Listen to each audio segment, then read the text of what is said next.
ঢাকার আকাশ আজ অস্থায়ীভাবে আংশিক মেঘলা থাকতে পারে, সেই সঙ্গে আবহাওয়া প্রধানত শুষ্ক থাকতে পারে বলে জানিয়েছে আবহাওয়া অধিদপ্তর। আজ রাজধানীতে দিনের তাপমাত্রা অপরিবর্তিত থাকতে পারে। বৃহস্পতিবার সকাল ৭টা থেকে পরবর্তী ৬ ঘন্টার জন্য ঢাকা ও এর পার্শ্ববর্তী এলাকার জন্য দেয়া পূর্বাভাসে এসব তথ্য জানানো হয়। এ সময় উত্তর অথবা উত্তর পশ্চিম দিক থেকে ঘন্টায় ৬ থেকে ১২ কিলোমিটার বেগে বাতাস প্রবাহিত হতে পারে। গত ২৪ ঘন্টায় রাজধানী ও পার্শ্ববর্তী অঞ্চলে কোনো বৃষ্টিপাত রেকর্ড করা হয়নি। পূর্বাভাসে বলা হয়, বৃহস্পতিবার সকাল ৬টায় রাজধানীর তাপমাত্রা ছিল ১৯.৮ ডিগ্রি সেলসিয়াস এবং বাতাসে আর্দ্রতার পরিমাণ ছিল ৮৮%।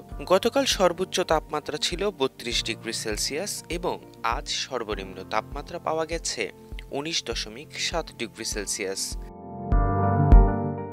১২০ ঘন্টার নিয়মিত পূর্বাভাসে বলা হয়েছে, আজ অস্থায়ীভাবে আংশিক মেঘলা আকাশসহ সারা দেশের আবহাওয়া শুষ্ক থাকতে পারে। এ সময় সারা দেশে রাতের তাপমাত্রা ১ থেকে ২ ডিগ্রি পর্যন্ত কমতে পারে।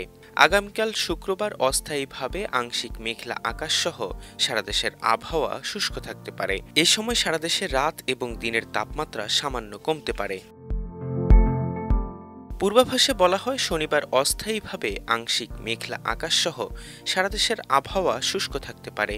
এ সময় সারা দেশের রাত এবং দিনের তাপমাত্রা সামান্য কমতে পারে। রোববার আংশিক মেঘলা আকাশসহ সারা দেশের আবহাওয়া শুষ্ক থাকতে পারে। এ সময় সারা দেশের রাত এবং দিনের তাপমাত্রা প্রায় অপরিবর্তিত থাকতে পারে।